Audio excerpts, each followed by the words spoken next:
Today on Inspired Money. You don't know what you don't know.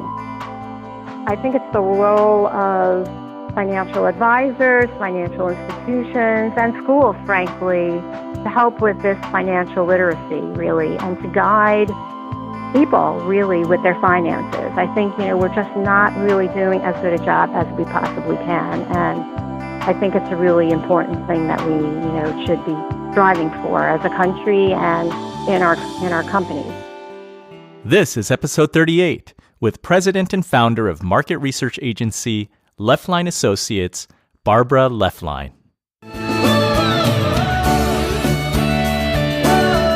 Welcome to Inspired Money. My name is Andy Wong, a managing partner at RUNNYMEDE Capital Management. Each week, we bring you an interesting person to help you get inspired, shift your perspectives on money, and achieve incredible things. From making it to giving it away, Inspired Money means making a difference, creating something bigger than oneself, and maybe, just maybe, making the world a better place. Thank you for joining me. Hey, Inspired Moneymaker. I know there are a lot of podcasts out there, so thank you so much for joining me. Thanks for being a part of this community of listeners who want to get inspired and do great things. Today, we'll touch upon hot topics, including big data and millennials. Millennials from the US to China are becoming a powerful economic force. They want more financial products to be more integrated with their lifestyles, and they're leading the way with the use of mobile payments and person-to-person payment services. They say nearly 2/3 of millennials hardly ever use cash. And 40% of people in their 20s have downloaded a money management app. So the financial sector is going through massive change as consumers adopt new behaviors like peer-to-peer payments, digital banks, and cryptocurrencies. Today, join me in my chat with Barbara Leflein, who founded her market research and analytics firm, Leflein Associates, 23 years ago. In this episode, you'll learn how companies are using big data to more effectively engage with customers, what a recent survey says about millennials and finances, and what we can all learn from millennials, their strengths and their challenges. So let's get inspired with Barbara Leflein.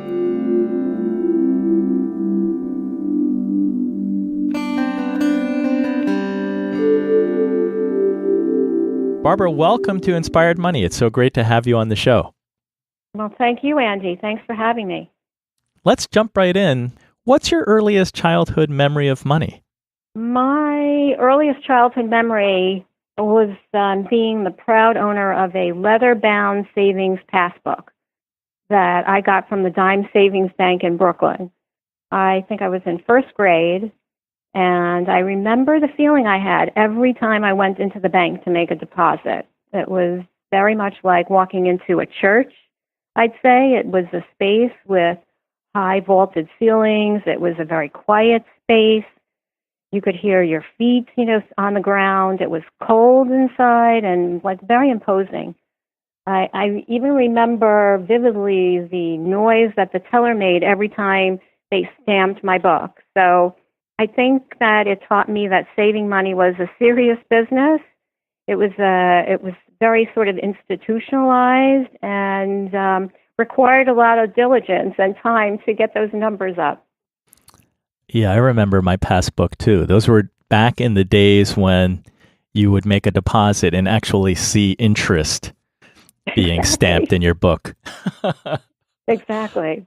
I hope that you were not as unlucky as I remember when I started to see some red numbers when they were stamping it, right? Do you remember the different color inks that they had in that book? So Right. Now, I understand you launched your market research agency, Leflein Associates, 24 years ago. At that time, data analytics for better business decisions was very young. It was in its infancy. What was your primary motivation for starting a data-centered agency? Yeah, it's very true that data analytics was in its infancy 24 years ago. It was really crosstabs at that time, and that was about it. But I really wanted to change that.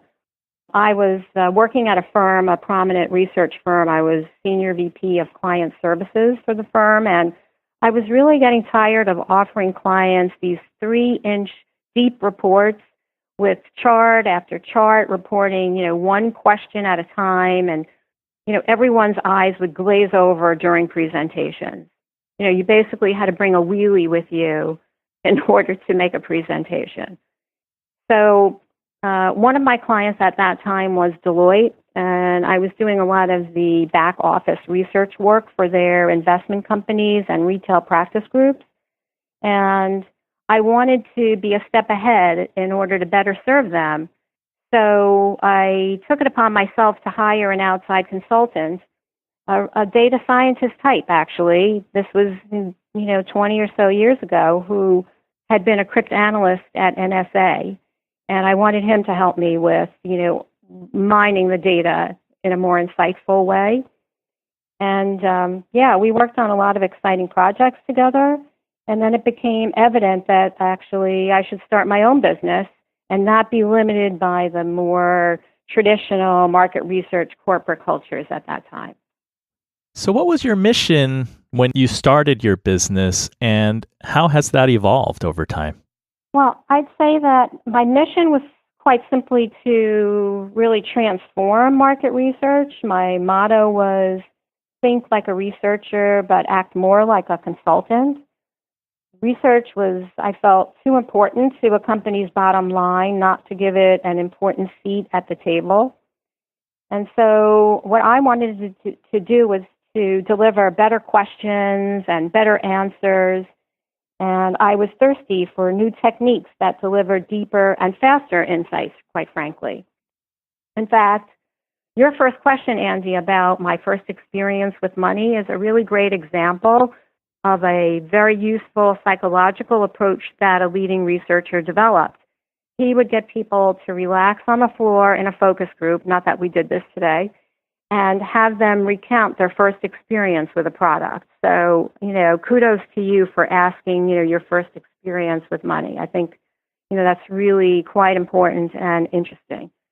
But from the very start of my business, I just saw the value of research as a means of increasing ROI. And, we always thought about what the implications of research were to the total business. So I'd say that over the past 20 years, there's been quite an evolution due to all the technological advances. And the researcher now and their role has become really central in most decision-making at companies. Today it's all about big data and statistics, behavioral economics, predictive modeling. But I think that the focus has shifted too much to an emphasis on behavior alone. And so I think we need to also look at the why behind the data. And that's where I think companies like mine can make a difference, because we try to help our clients think more creatively and make better decisions using research that gets at that why. So my new motto is research empowers creativity. And by creativity, I'm thinking creative problem solving. So how do you use big data with creativity? Well, I would say that what we do with big data is we have a statistician on our staff, and what we do with big data is it's really advanced statistics. He's a statistician. Big data really requires the work of a statistician, and so what we do in our office is oftentimes having these large data sets, really long surveys. And rather than look at it all in sort of, question by question, what's the answer here, we look at how that data, using various multivariate techniques, how the data clusters. So immediately we start to see on a given project that there is this particular group of people that exhibits this particular behavior, so that we can quickly reduce that data overload down into more manageable parts, more understandable parts. So this multivariate approach is part and parcel part of the work that we do. Another example might be where we recently completed research. We have a lot of media clients.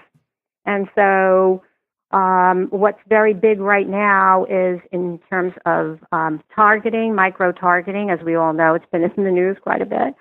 But all of these companies have amassed so much data, and we have all of these digital footprints that we as consumers have leave behind, that the big data is really the way that they're trying to manage and gain insights from those digital footprints. So what companies are doing is taking their own consumer data or subscription data, looking at people's behavior, like what they're subscribing to, what they're watching, and then they're trying to marry that data with other external data sources, which might come from surveys that we do, or from surveys that are done by research that's done by Nielsen. So in that way, companies are trying to leverage the data that they already have by adding more insights. People even do that with their customer databases too, where they're trying to tie everything that they have about that customer into that, CRM database. Or from their survey data into the CRM database. In that way, they'll be able to engage more effectively with a consumer. So if someone calls for a complaint about something, not only will they have their history, but they'll also know what things to say or not to say, and other things about that individual that will help them be more targeted in their response to that consumer. Now, at Leflein Associates, is it primarily survey work that you're doing? Yeah, I would say that we really specialize in survey work. There's in the market research industry, there's the qualitative research, which is the real focus on the whys and in-depth techniques, where we interview one-on-one, much as we're doing, or focus groups that people are familiar with. That's all very qualitative, where you really want to probe in-depth, brainstorm with people, have them evaluate things, really kind of get at that why behind their attitudes. And then there's the quantitative side, which is where some of the big data comes into play, where surveys come into play, where it's more quantitative in nature, so that folks, it's more projectable because you're now measuring larger swaths of individuals, so that you'll be able to, feel more confident in the results that you're seeing. Or if you want to predict behavior, it's much better to do so on a quantitative basis. But our business itself really focuses more on the data collection for these custom research services that people, where they need to supplement their own large data sets. That's where they will contact a company like mine to cover on either talk with prospects that may not be in their data set, or to determine solutions to specific problems that are also not available from looking at their own data sets. And then are you conducting the surveys via phone or online or in person? A variety of techniques. So it really depends upon who we're speaking to, whether they, for example, we're working with a client now on the Hispanic market, and it's important, this media company, in order to reach all Hispanics in the country, a variety of techniques are actually needed. Online surveys, everyone has sort of migrated in the industry to online surveys because they're so much less expensive than phone. Phone requires labor unless you're using like an IVR technique where, much like people would know when they're being polled, the telephone answers and, this voice will say, press 1 if you vote for XYZ, or press 2, that kind of thing. But generally speaking, phone interviews are very labor intensive, but they are used because you can't reach everyone in an online world. And it used to be the gold standard, phone interviews. And then there's a mall intercept. So is another technique that we use, as I was saying, with the Hispanic market, because unacculturated Hispanics are not necessarily going to join a panel. They may be fearful of joining an online panel.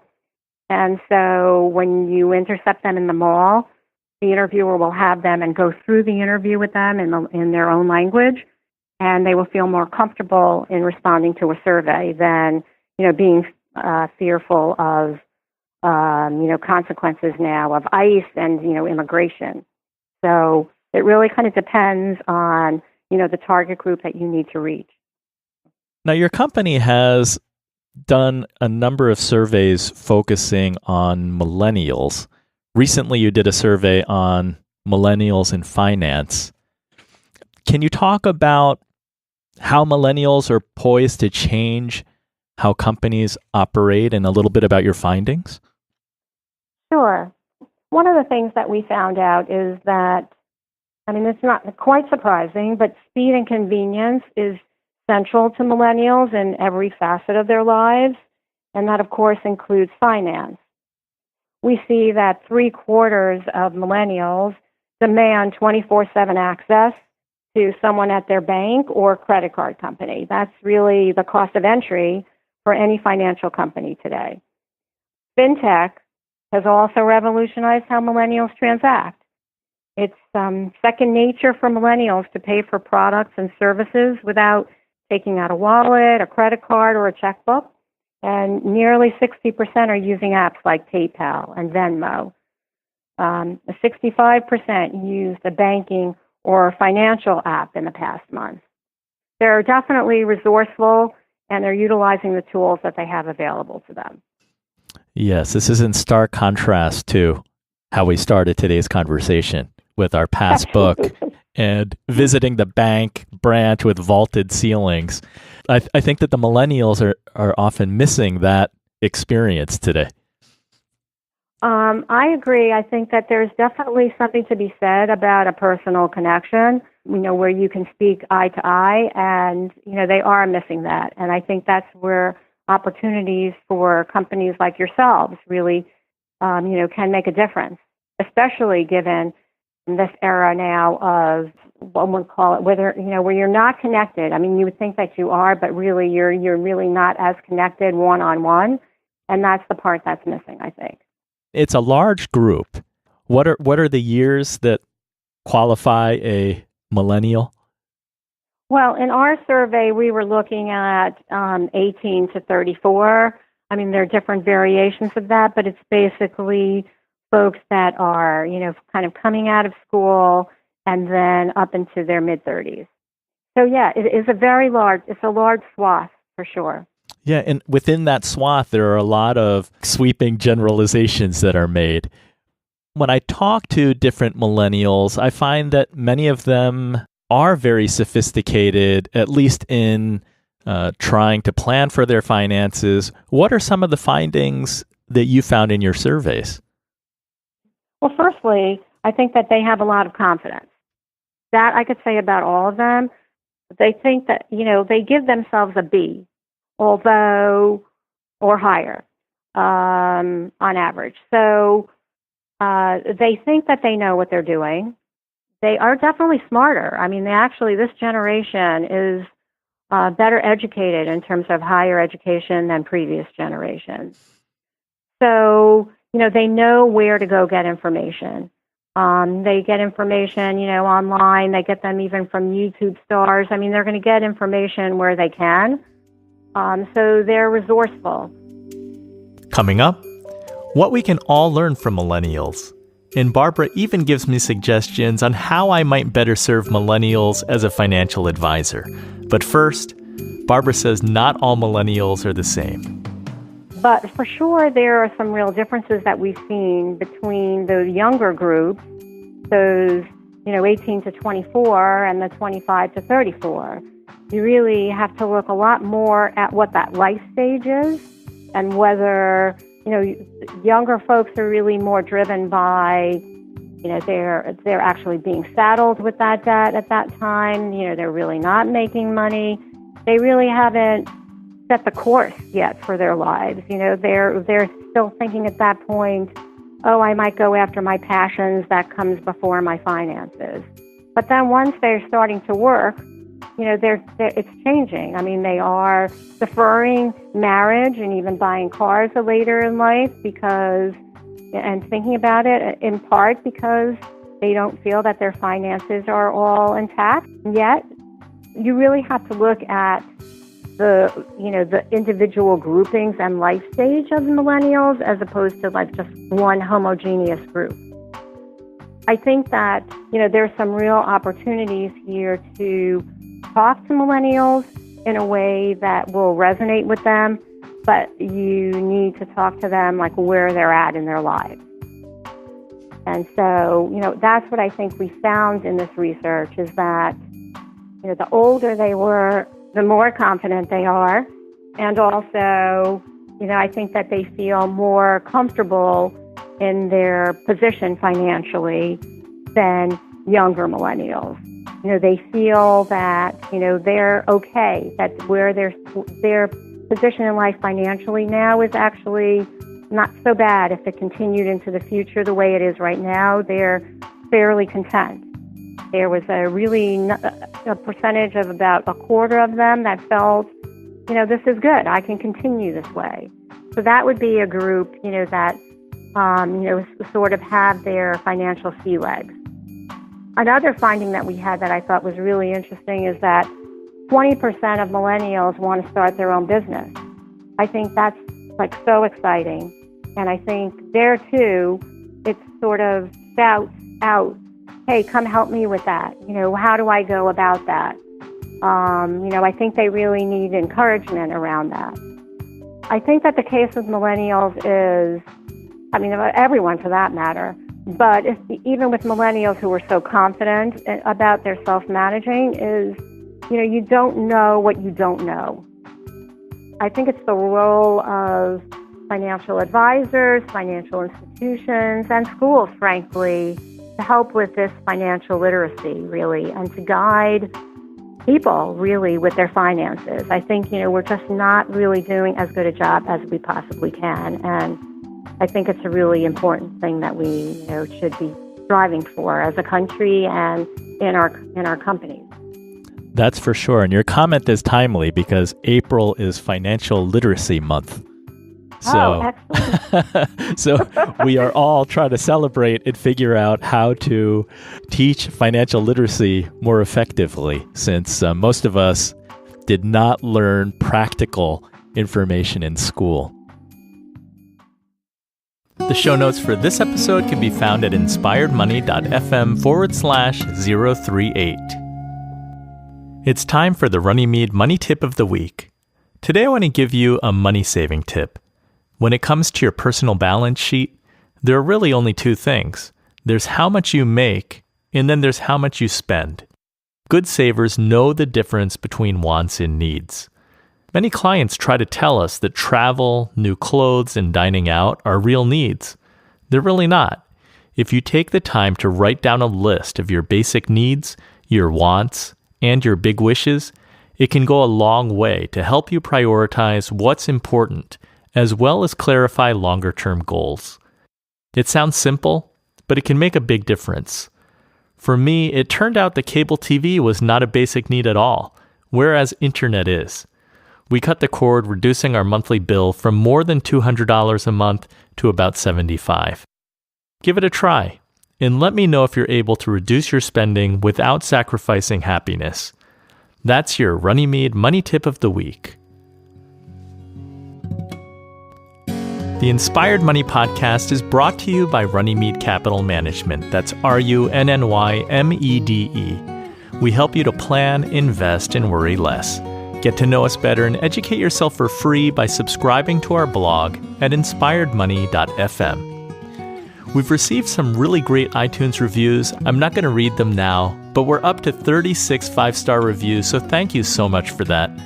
My two quick little asks are to join our Facebook group at inspiredmoney.fm/Facebook. I'd love to see you there where you can ask questions. I sometimes share articles or give you a sneak peek behind the scenes.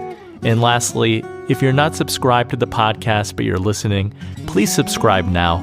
Whether you're listening at the Apple Podcast app, Spotify, Stitcher, or anywhere else, your subscription helps more people to find Inspired Money, and you won't miss an episode. So thank you so much. This is Inspired Money. I'm Andy Wong. Now, Barbara, the survey, who was it created for? Was it created for financial service companies? No, actually, we were very interested in this topic. We partnering with Fullscreen, which is a media company that's digital first.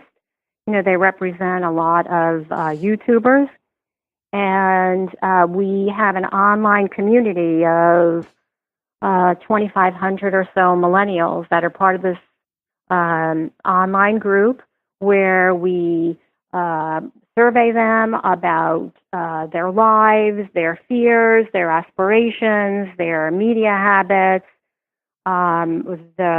what role YouTube stars have, and how they rely on them for advice, which is quite big today.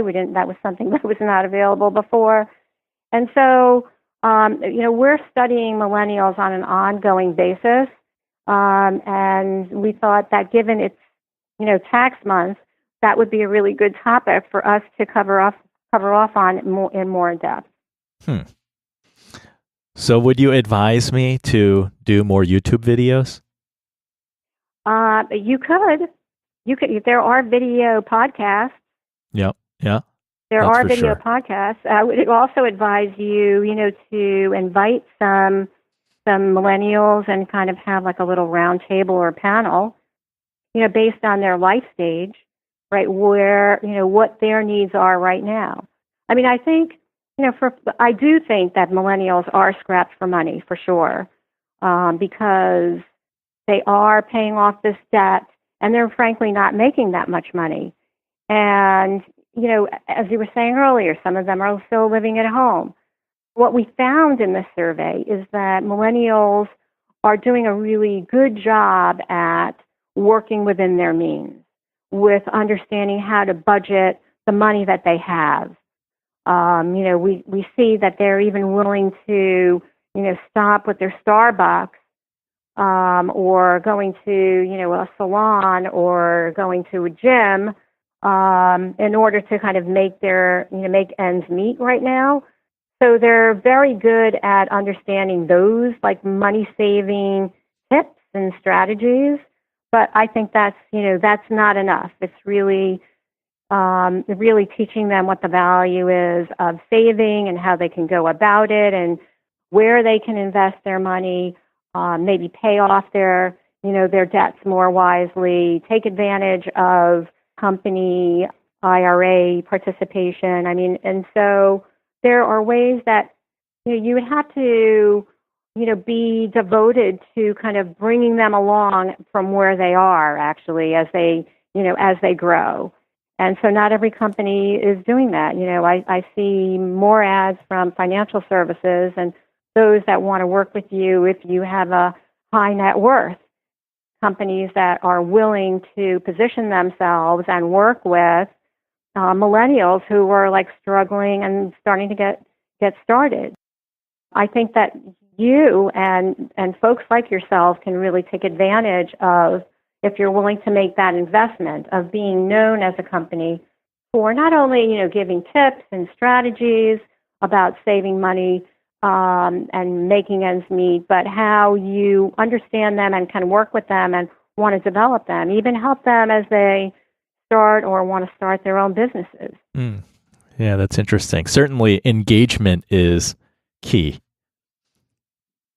Yeah, but the way that you find out about that is by, kind of talking to them, not deciding, I'm sure you do that. I'm talking you, not just you.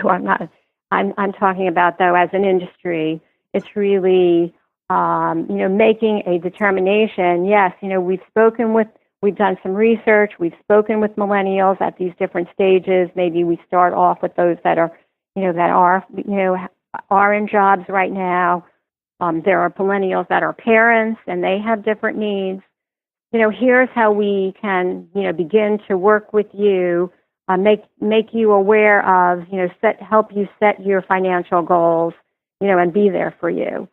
Because again, they may know about certain strategies, but they don't necessarily know which questions even to ask.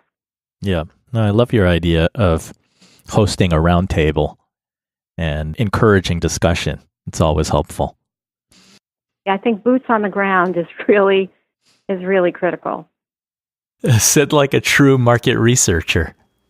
Yeah, for sure. But it's so worthwhile because, it sparks creativity and helps better decision making. And if you're really going to make a commitment, that's where you have to start. Because, that was the point I was trying to make earlier about the big data. At the end of the day, though, you still really need those insights. You need to really be in touch with. You have to be the voice of the consumer. And that's where, you can make a difference. That's where we can make a difference, is to represent consumers and what their needs are, so that better products can be developed to serve them. Mm-hmm. Now, you mentioned that the millennials are confident, they're tech savvy, they're well educated. What do you think that the Gen Xers, baby boomers, and other generations can learn from millennials? Well, I could talk even personally about this. I think that, as a boomer myself, I think that I can learn a lot about fintech from millennials, right? I can find out what apps are good. I can find out what companies to invest in by understanding what's popular amongst millennials. I think that's really important in terms of trends, like what are the hot companies, what are the hot technologies, what are the needs, because that's the next big generation right now. So for sure we can learn those things from millennials. But more than anything else, though, I think what we can learn from millennials is how to invest in companies that are good corporate citizens. I've done a lot of work in this area, and millennials are a generation that is extremely passionate about social causes. And they're not afraid to call out companies that are behaving badly.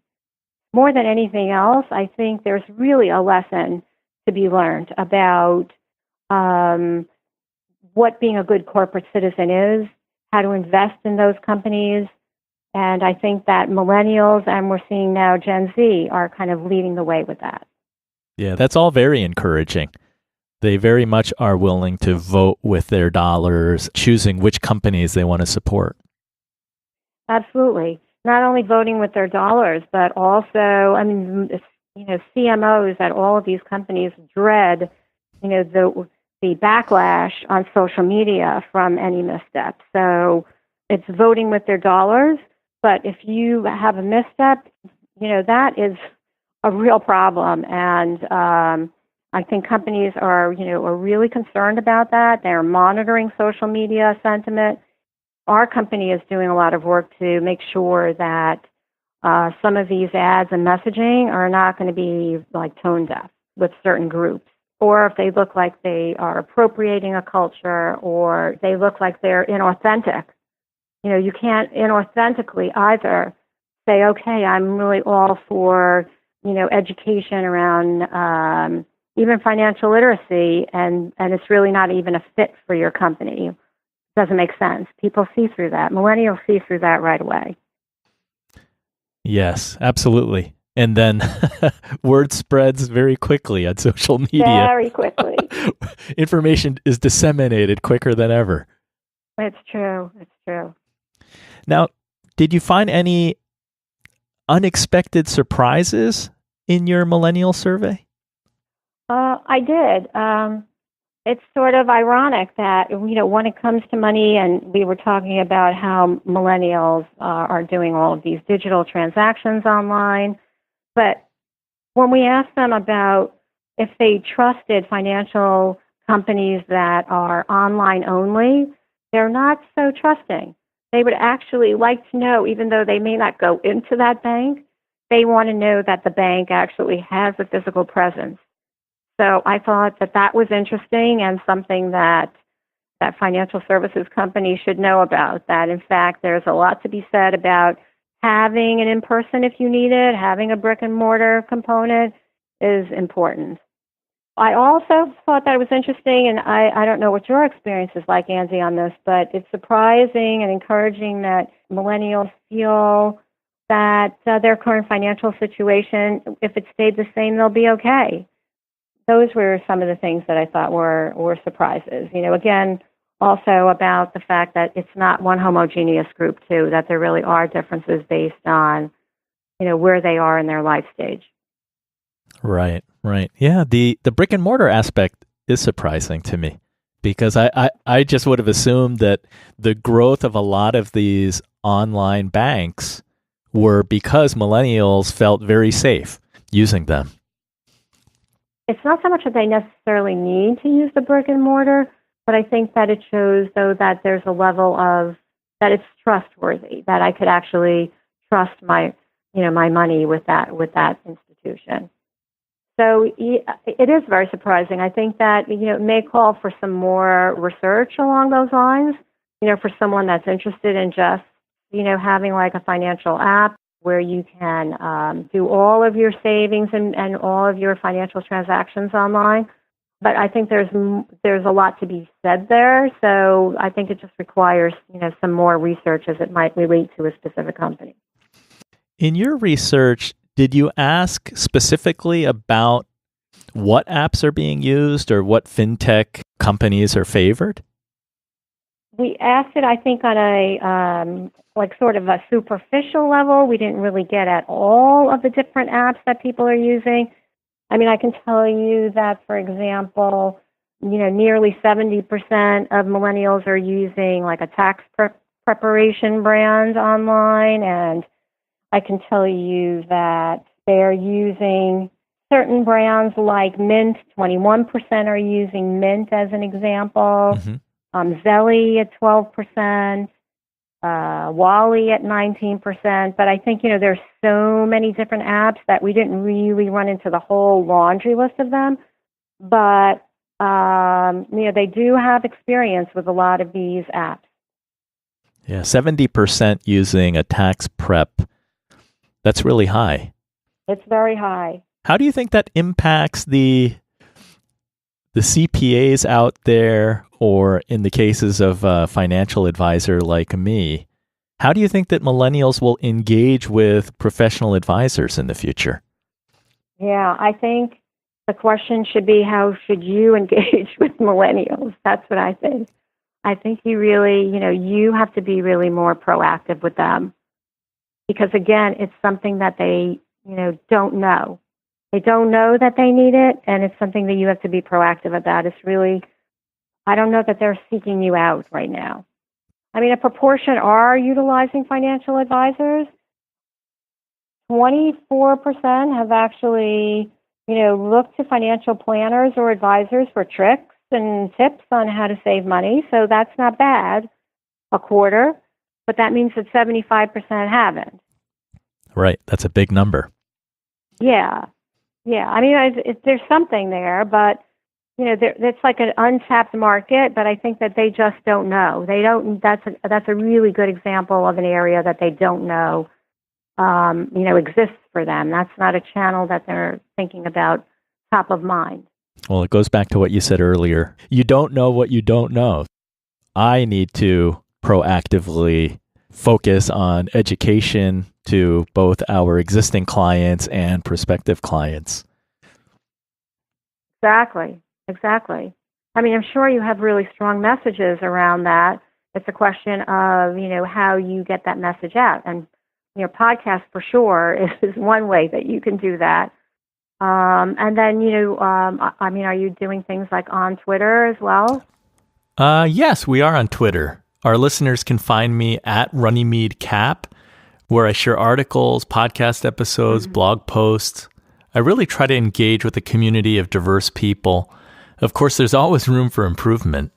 For sure. And then there are things that you could probably do locally where, you can get involved with sponsorship or like a day at maybe, at some graduate schools locally. So really you're there face to face. You can start to collect, like your own intel by doing that. And speak to people and get some word of mouth going in that way. I mean, there are a lot of things that you have, I think, at your disposal. You certainly sound like the will is there for sure. So the will is definitely there. Yeah, we want to reach as many people as possible and help as many people as possible. Now, can I ask you, how do you define success for your company and for your customers?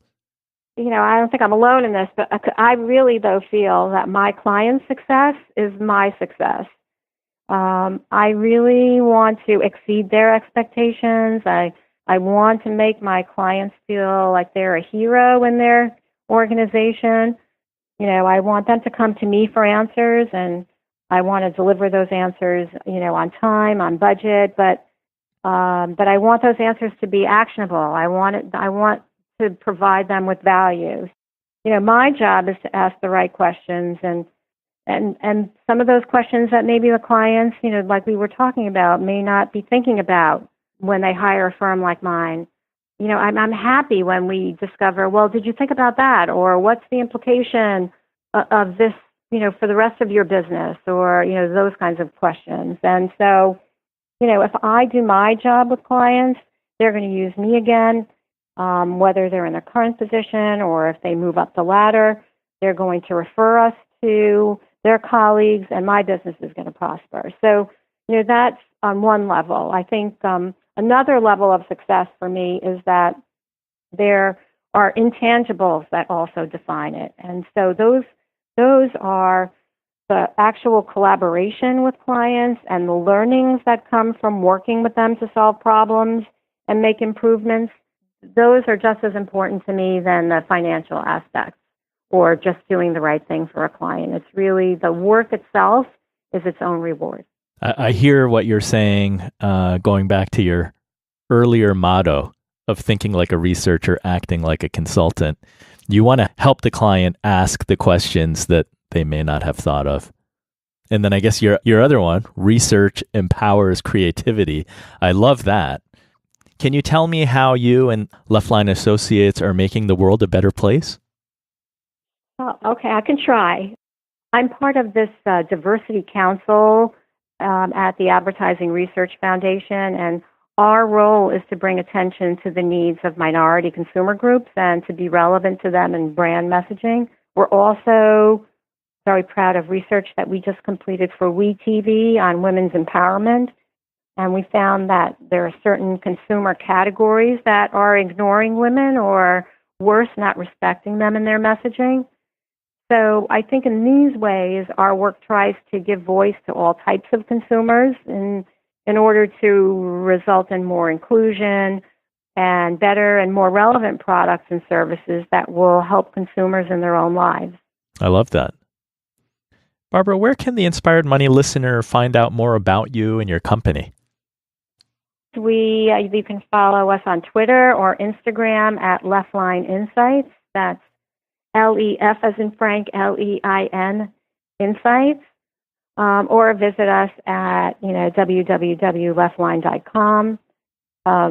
We work with large companies, mid-sized companies, and entrepreneurs, and we even work on determining if a company is a good acquisition target. So our work is really pretty diversified. Well, thank you, Barbara. Thanks for sharing your insights and sharing some of your survey results with us, and really appreciate your time today. Thank you, Andy. So thank you so much for listening. What was your favorite Inspired Money moment? Did you have one?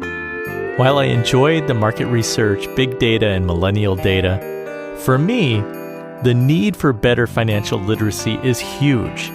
And I need to figure out how to proactively be a part of the solution to that problem. If you have ideas for me, or if you want to share what you liked or even what you didn't like about today's show, go to inspiredmoney.fm/Facebook and let me know. Next time on Inspired Money, we'll have financial psychotherapist Kane Corder. Before getting into financial services, you might even recognize her from ABC's Extreme Makeover, where she had cosmetic surgery on national TV. She eventually became spokesperson for the show, appearing in Elle Magazine, People, TV Guide, and on all kinds of shows like Good Morning America, Entertainment Tonight, and even Oprah. See you next week. All of the music on today's show is by Jim Kimo West. Aloha, Kimo. I want to wish you an inspired week and do something that scares you.